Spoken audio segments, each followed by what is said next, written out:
1, 2, 3, come on!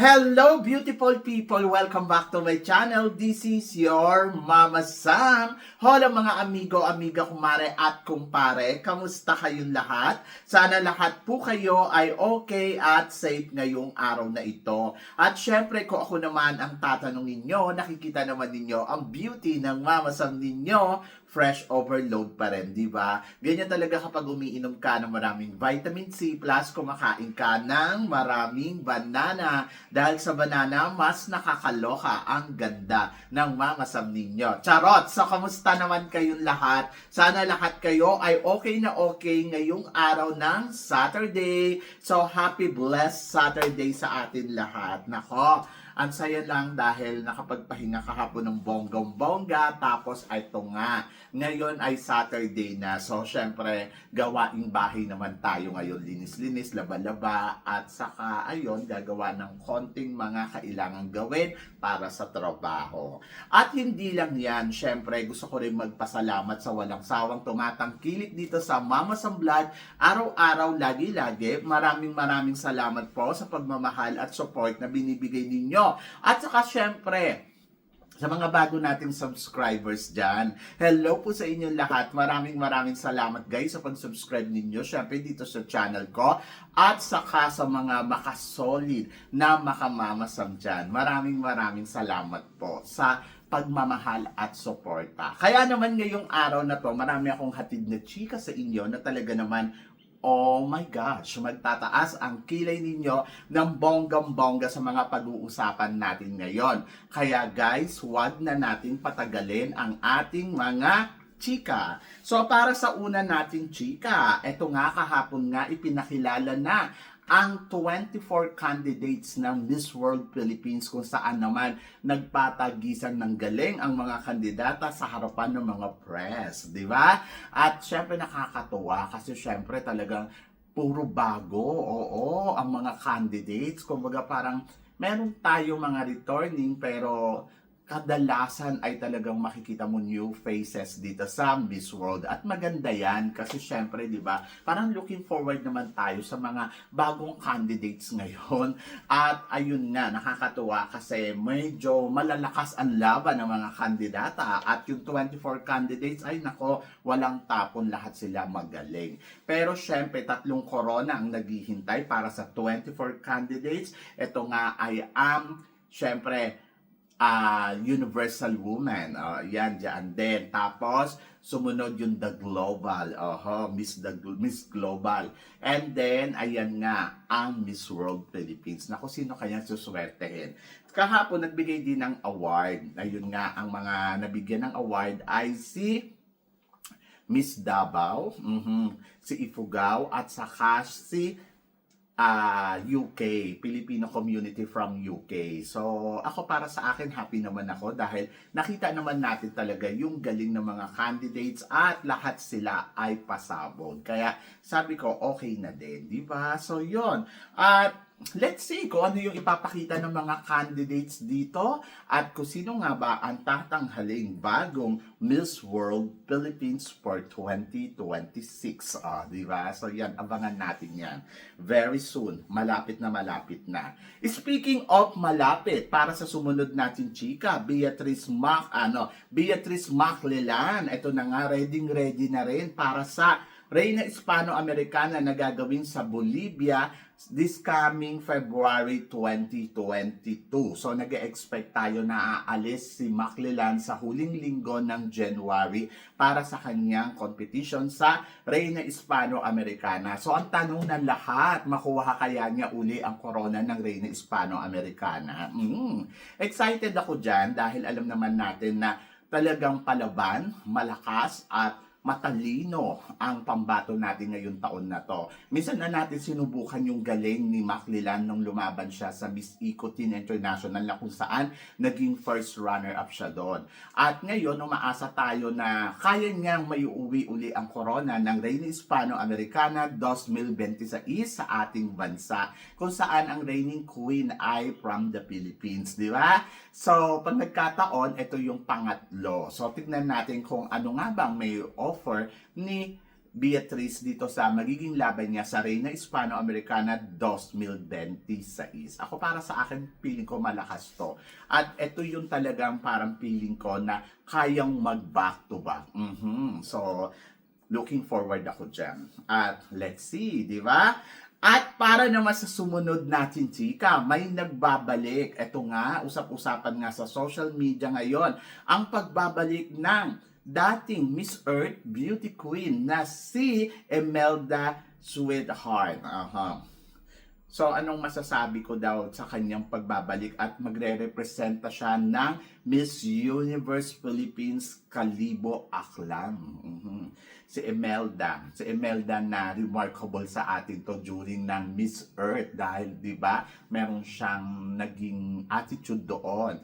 So, tingnan natin kung ano yung magiging niya, bagong offer. Kumbaga parang ano na nga ba si Imelda ngayon? O, di ba? Ako, interesado ako sa kanya at looking forward ako kung ano nga ba uling makikita natin. Kung ganda, maganda talaga siya. Kung talino, matalino. Pero nandoon ako sa part na ano nga ba ang bago? Tapos, syempre looking forward ako sa kanyang transformation kasi syempre iba pa din yung transformation na makikita natin sa kanya as a Miss Earth candidate or winner to become a Miss Universe Philippines. Kasi di ba dati siya Miss Earth Philippines. Tapos, so ngayon tingnan natin kung ano yung transformation, kung ano yung mga bago na makikita. Interesting para sa akin.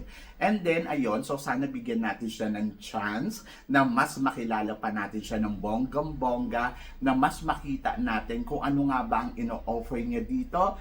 At looking forward talaga ako kung paano niya maipapanalo ang Miss Universe Philippines sa kanyang laban. Ano nga ba ang pwedeng sa kanya?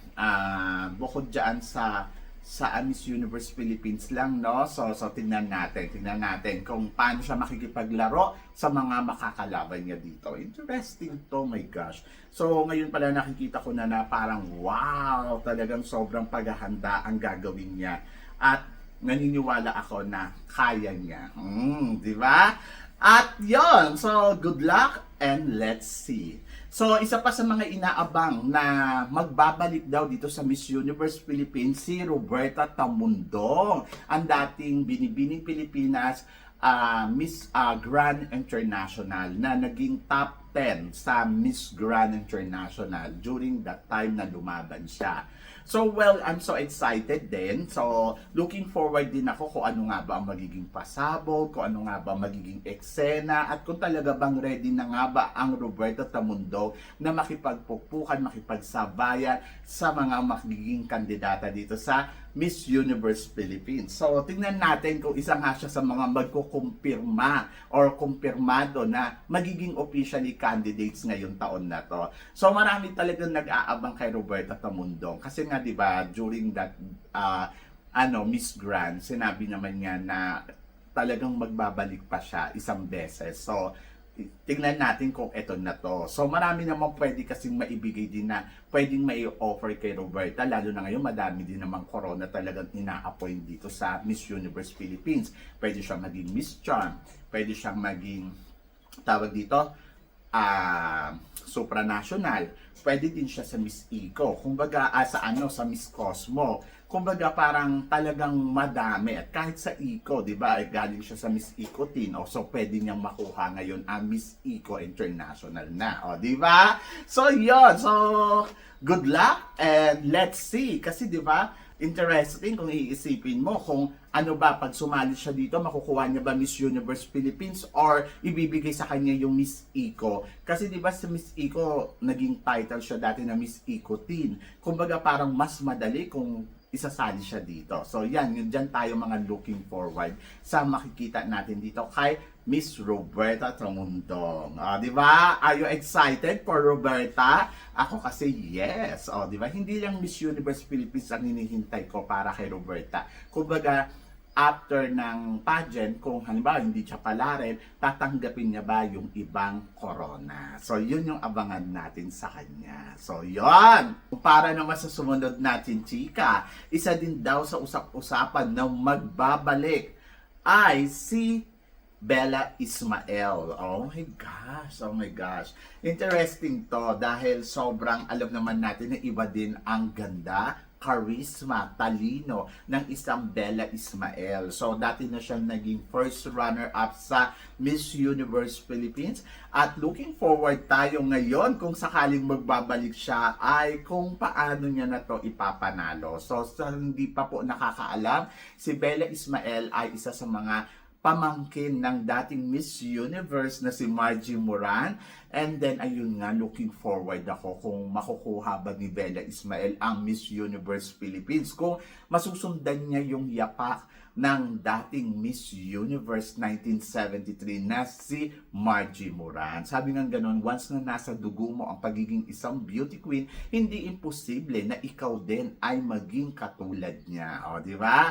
So, ako para sa akin, interesting kung sakaling lalaban ngayon taon na to. Kasi medyo matagal-tagal na rin talaga hinihintay ng lahat itong si Bella Ismael na magbalik. Kasi nga, marami din naman talaga naniniwala kay Bella Ismael. At in fairness naman kay Bella Ismael, para tong si Arbony 2.0 din. Yung galing, yung ganda. Kung si Arbony nga napanalo ang Miss Universe, bakit hindi? Di ba? So, looking forward talaga ako. At ay nako, excited ako kung magbabalik ang Bella Ismael at makikita pa natin sa Miss Universe Philippines. So, yon. At good luck, di ba? Sa mga, sa mga candidates na naririnig natin na gustong magbalik. Pero eto, isa din sa mga pinag-uusapan, Miss International 2016 na si Kylie Versosa. So, Mama Sam, tingin mo, dapat pa bang sumali pa sa ibang pageant si Kylie Versosa? So, Miss International na kasi siya, kahit pa sabihin mo na, ay nako, bakit hindi kaya i-try ni Kylie na maging Miss Universe Philippines? Diyos ko, grabe, mahirap yan. Kung si Atisa, maiintindihan ko kasi si Atisa manalo siya. Tapos first runner-up siya sa Miss International, hindi siya title holder. But si Kylie Versosa, she is a binibining Pilipinas International na naging Miss International na. Kung si Atisa naging Miss International na, parang feeling ko, hindi na kailangan pang lumaban ng Miss Universe. Diba? So, hindi nga na kailangan pang makipaglaro pa sa iba pang pageant.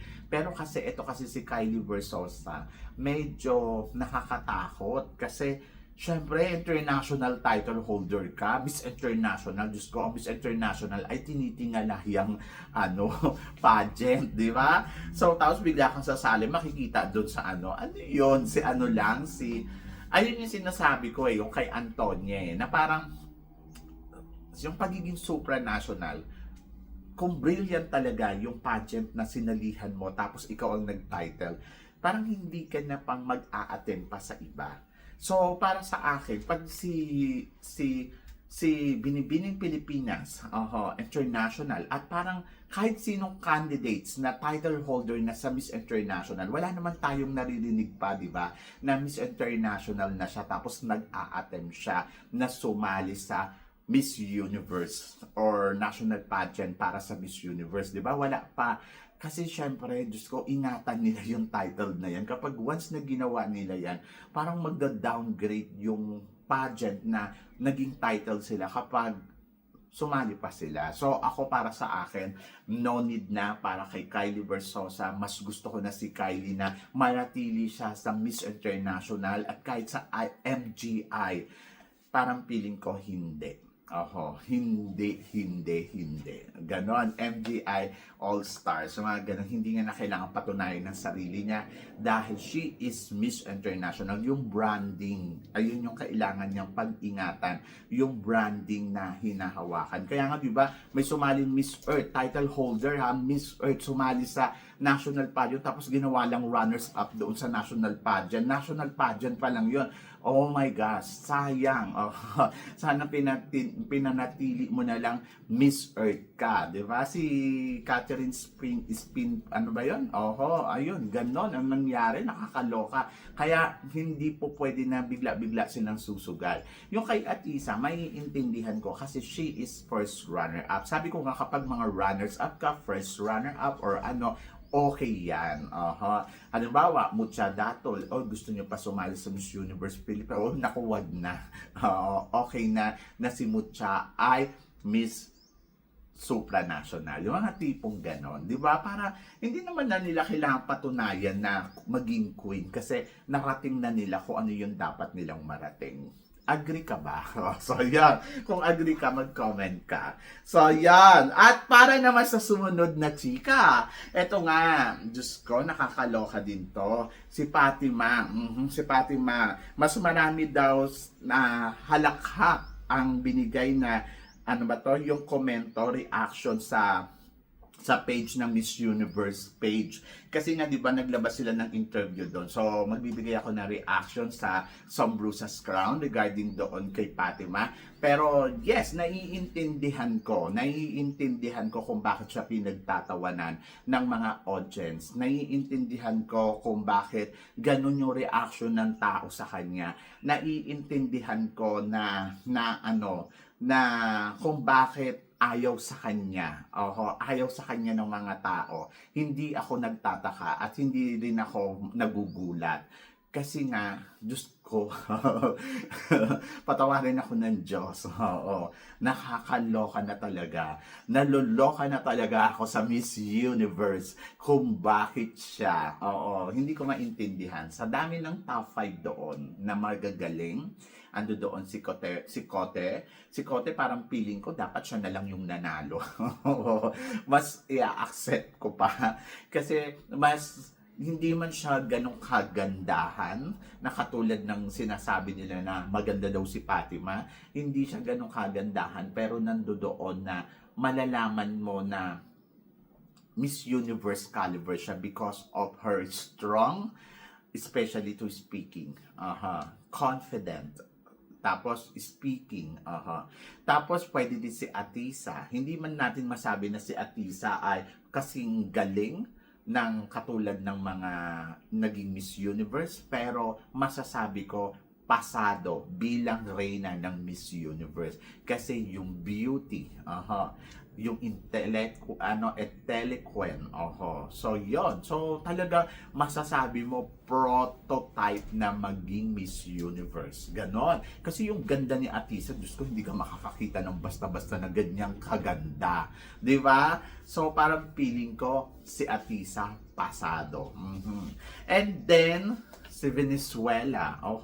Na-interview ko rin naman at nakita ko naman si Venezuela sa personal. I think she can. So, yun. Either si Thailand. Pero kasi sa kanilang lahat, parang first choice ko talaga si Cote. Second ko si Atisa. Kung pipiliin ng Miss Universe, kung ganda kay Atisa, yung pagiging strong, saka yung confident woman, I go for Cote. So, yon. But, Fatima, oh my gosh, Fatima, I don't know. I willing naman na magbigay ng try sa kanya. Yung kumbaga parang opportunity na bigyan natin siya ng pagkakataon. Bigyan natin siya ng chance. Yung ganon. Pero parang nakakaloka. Hindi ko nakikita kung paano. Diyos ko Lord, patawarin ako. Pero yun talaga, nakakaloka talaga si Fatima. So yun. Anyway, so kayo ba? Napanood nyo ba? Ano ang reaction ninyo? Naloka din ba kayo? So please comment below para at least malaman ko naman kung ano naman ang chika ninyo dito sa mga pinag-uusapan natin ngayon. So yun. So syempre maraming salamat sa inyong lahat sa support at pagmamahal. na binibigay ninyo syempre dito sa channel ko. At sa mga hindi pa nakaka-subscribe, please don't forget to click like and subscribe my channel. At i-click nyo na rin po ang notification bell to more updated syempre sa aking mga chika. Sabi ng ganon, always keep smiling and laban lang. So guys, hanggang dito na lang. Hanggang sa muli nating chikahan. See you tomorrow. Thank you guys.